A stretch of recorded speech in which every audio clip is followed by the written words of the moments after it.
درود بر شما، چطورید؟ اومدیم با فرست ایمپرشن من از انیمه بلیم. انگار داره یه سری چیزا برای خودش عوض میکنه، یه سری پلات هول بیشتر داره، چیز عجیب غریبیه که جای صحبت میشه شاید زیاد راجع بهش داشت. اگه ویدیو خودم از مانگا رو ندیدید ترجیح میدم سراغ اون برید، چون اونجا با اثر آشنا خواهید شد. اینجا صرفا راجع به انیمه و تجربه‌ام باهاش صحبت خواهم کرد و اینکه اثر چیه و چطور کارش درست انجام میده یا نمیده و این حرفا.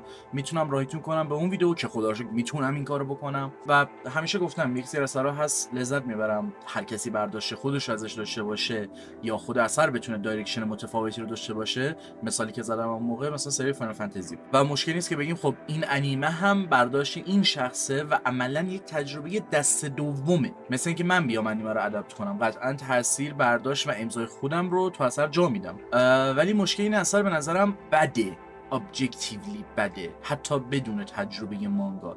اگه کسی مانگا رو نخونده باشه و سراغ انیمه بیاد شاید صرفا بفهمه میتونه چه تجربه‌ای به دست بیاره از مانگا و چطور یک سری چیزها روایت میشه و فوکس رو چیه، یا حداقل ایول چه دنیا و تم باحالی داره پس بذار برم سراغ سورس اصلی چه خبره. ولی به شکل ناراحت کننده ای صرفا میتونم بگم که این یک انیمه سایفای استریوتیپیکال دیگه است. از الان بگم من قرض زیاد برای زدن دارم، پس اگه انیمه رو تجربه نکردی یا واسه مهم نیست دیگه چیزی برای گفتن نمیمونه. اصلا نمیگم بی احترامی به سورس اصلی، ولی یک بد خدمتی، یک دیس سرویس هست. انیمیشن و شاید یک سری چیزا اوکی باشه مخصوصا که سی جی آیه، ولی اون تجربه که باید رو نمیسازه به هیچ وجه. نه حتی تجربه‌ای که مانگا میده بلکه خود تجربه که اثر میخواد، هدفی که داره. تو باز زمانی کمتر از 2 ساعت 2 تا فلش بک میزنه برای اینکه تاثیرگذارتر کنه چیزا رو، اسلومو میزنه و اینقدر اینفو دامپ میکنه که خسته کننده و آزاردهنده میشه. به زور میخواد براتون یه حساب خصوصی در بیاره به کمک دیالوگ ها و واکنش کاراکترها به هر چیزی که تو ساده ترین حالت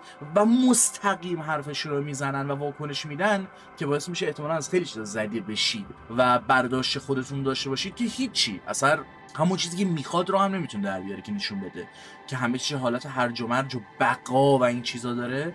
برعکس همه چی پیش میره.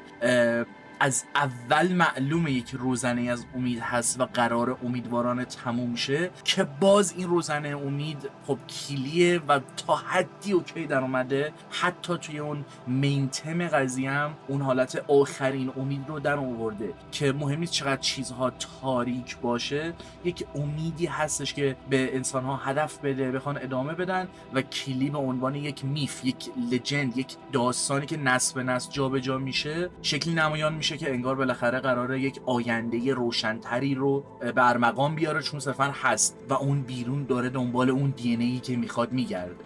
و اینم بگم من تا اونجا که میشه در تلاشم هاردکور فن بازی در نیارم و منطقی داشته باشم که بگم چرا حتی با در نظر نگرفتن مانگا و اینکه هدف این اثر به خصوص چیه باز موفق نمیشه، چرا استوری تلینگش بده. مگر نه اگه بخوایم وارد مسیر دیگه بشیم، من به محض اینکه کاراکتر رو دیدم اینطوری بودم که خب آلردی این بخش قضیه فیل، چون کارگر دیزاین های نیهی هم نقش مهمی رو ایفا میکنه و استایلش قابل توجهه، ولی اشکالی نداره چون خیلی آرتیست های مشخصی رو میتونم اسم ببرم که به محض اینکه کارشون ادپت میشه یه بخشی از هویت خودش رو عملا از دست میده و ادپت نشدنی به نظر میاد. ولی خب مشکل تصمیمه هایی که به شدت اثر رو سطحی نشون میده. نیهی از اون کسایی که با دقت اثرش رو ساخته. برفرض که شما دارید مانگا رو تجربه میکنید و کاراکتر میبینید اونقدر و اونطور که باید استراحت نمیکنه و غذا نمیخوره، احتمالاً یا رد میشید چون بقیه اثرها هم اونقدر توجه نمیکنن به این مسئله، یا از خودتون میپرسید چرا اینطوریه و دقیقاً همینه. با پرسیدن اون سوال جواب خودتون رو گرفتید، چون متابولیسم این شخص فرق میکنه با بقیه. و دقیقاً با پرسیدن اون سوال جواب خودتون رو گرفتید، چون متابولیسم این شخص فرق میکنه با بقیه. و دقیقاً با پرسیدن اون سوال جواب خودتون رو گرفتید، چون متابولیسم این شخص فرق میکنه با بقیه. و همین مورد رو شما تو انیمه 3 بار باید بفهمید حتما. کاری نکردن هم مساویه با کاری کردن و این قضیه خیلی درست در اومده تو مانگا و اینکه به صورت جامع هم حتی در نظر بگیریم چیزها چه چیزی رو پرزنت میکنن، مثلا آرکیتکچر یا شکل کاراکتر دیزاین، ولی خب اینجا به شعور شما شاید حتی احترام نمیذاره که تو همین چیزی چیزی که در آوردی یک سری جا قشنگ میتونی فضا خالی بذاری، معلومه، ولی نمیتونی، معلوم نیست چته، همش باید توضیح بدی، همش باید چیز کنی. کاراکترایی که خودشون یک اطلاعاتی دارن هی باید بین هم شیر کنن که من یه چیزی بفهمم. من مشکلی ندارم یک چیزی یک ادپتیشن کامل نباشه، یک ادپتیشن مستقیم و یک به یک نباشه، ولی ویدیو هم گفتم. اما اگه حتی همه چیزات فرق میکنه و صرفا الهام گرفتی، اصلا نمیخوای یک ادپتیشن مستقیم باشی، یه هر کاری که میکنی، نمیگم حتی بهتر، خوب انجام بده حداقل. خیلی جزئی تر هم میتونم واردش بشم از شکل کاراکتریزیشن یا اون چیزایی که توضیح اضافی به نظر میاد که انگار مثلا یه سری جاها تو مانگا هم توضیح نده، اینجا بخواد توضیح بده، ولی هی مقایسه میشه با مانگا دیگه که آقا اونجا چطور سعی میکنه اون کار رو بکنه، اونجا چطور اون ایموشنال کانکشن رو بسازه با کاراکترها، اینجا چطور این کارو انجام میده که نمیخوام اونقدر واردش بشم. من حتی میگم استارت انیمه خوبه و ستاپ اوکی داره، ولی هر چی جلوتر میره خشک و کندی میشه که تو اون کندی هیچی تو خودش جا نمیده و هر ستاپ خوب و هر پتانسیلی که داره رو به کلی کلیشه و شکل کارگردانی تکراری و بد از دست میده. و با تمام این قرها هنوز با هر تفاوتی که بود از فایت آخر کلی من لذت بردم، حال داد، ولی نه اونقدر و اونطور که باید. و ناراحتم که این اثر از منم یه واکنش منفی مثل بقیه میگیره، حتی شدیدتر و بدتر، چون همیشه میگم تو خیلی موارد کامیونیتی یک چیزی بیشتر از هر کسی دیگه ای اذیت میشه به نسبت کسی که درکی از اون مسئله نداره یا جور دیگه ای اون کامیونیتی اون اثر رو داره به تصویر میکشه. حالا میتونه تجربه یک اثر باشه یا حتی یک جبهه سیاسی، ولی کلا حرفم اینه این قوره ها از دوست داشتن اثر و زیبایی غبط انگیزیه که داره و نه پیش زمینه تنفر یا گاردی نسبت بهش داشتن. وقتی کلیت یه چیزی بده همه چی یهو بیشتر جلو چشت میاد که خب این باعث میشد انگار این ویدیو تموم نشدنی باشه برای من، انگار به هر چی اشاره کنم کافی نیست. ولی خب چند تا چیز میگم و بس. چون مثلا میگم یکی از چیزایی که مثلا مهم بود نقش موزیک و کامپوزره، ولی حتی ساند افکت ها هم اونقدر که باید خوب نبودن، یا شاید من خیلی تصور و انتظارم بیش از حد بوده که بعید میدونم و نیاز به این قضیه اشاره کنم، چون من با انتظار اینکه یک اثر معمولیه که همین باعث شده محبوب نشه و هیچی ازش نشیدم سراغش رفتم و خب بدتر بود. کامپوزر هم عجیبه، نمیدونم چی بگم، اصلا کامپوزر بدی نیست یوگو کانو، طرف خیلی کار خوبی رو روش کار کرده و اینجا به نظرم مثل چیزه یه بازیگر خوبی معمولاً وقتی بهش بگی فلان نقش رو در بیار میتونه در بیاره، وقتی بگی کلیشه باش قراره کلیشه باشه. اینجا موزیک هم انگار همچین حسی میده، یعنی یه سری موزیک هایی که مثلا طرفدارا تو یوتیوب در آوردن و از 3 دقیقه تا رنج 30 دقیقه هست حس می‌کنی خیلی بهتر. ولی خب میگم این روزنه امید بودن مثلا مینته به قضیه واسه خب اون اوکی در اومده.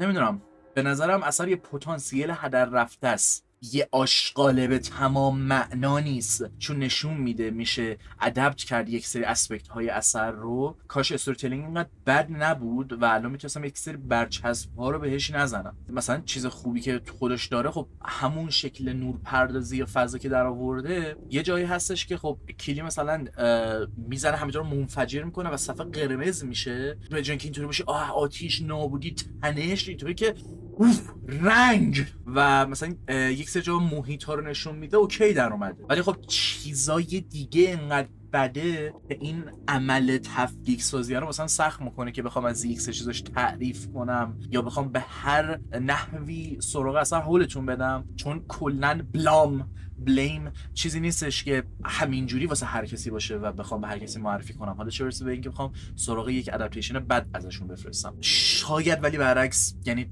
واکنش بقیه خیلی تفاوت داشته باشه با این حرف من و سراغ اثر برن تجربه کنن، بعد ببینن که نه اتفاقا همین انیمه باعث شد منو هول داد به سمت مانگا و اتفاقا خیلی بیشتری از مانگا لذت بردم.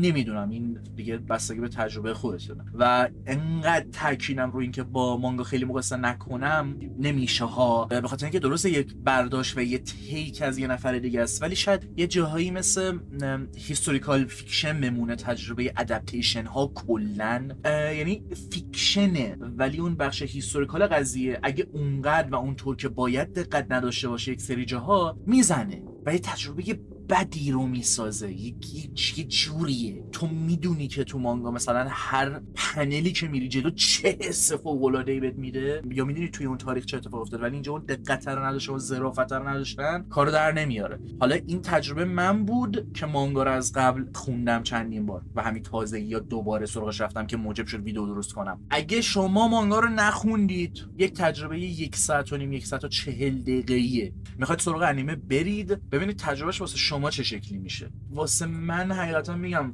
تجربه خوشایندی نبود. نمیگم یک آشغاله به تمام معناست. از اون چیزایی که قبلا گفتم که من به بعضی اثرها 2 از 5 میدم، ولی بازم ممکنه لذت برده باشم، بازم بخوام ببینم. احتمالاً بعدم حقیقتا بازم دوباره بهش برگردم، ولی حالا اینکه قرام کمتر بشه یا بیشتر نمیدونم. آره این تجربه من بود با انیمه. خواستم راجع به این قضیه صحبت کنم، ببینم شما چه شکل تجربه‌ای با انیمه داشتید، یا به هر بهونه‌ای که شده، حتی با قور زدن و گفتن این که آقا مانگا خوبه، اگر انیمه رو دیدید فکر نکنید یک تجربه کاملی از قضیه داشتید، سراغ مانگا برید لذت ببرید. یه ویدیو بیشتر از این اثری که محبوب منه و اون شکل استوری تلینگش تو مانگا، اون خیلی چیزاشو من تو یک سری اثرهای دیگه تجربه میکنم و لذت میبرم ازش. به قولی همونطور که گفتم سولز لایکیه، خیلی واسم عزیزه. امیدوارم که شما هم بتونید همون تجربه رو بگیرید، بتونید لذت ببرید. برای من اینطور نبود انیمه و چیز دیگه نمیمونه. هر چیزی که بود لطفا واسم کامنت کنید. اگر که کامنتتون هاوی اسپویل بود حتما اسپویلر بزنید. با اینکه تجربه ویدیو من همشون هوی اسپویلره، ولی با این حال خب کامنتو ممکنه یه نفر قبل از دیدن ویدیو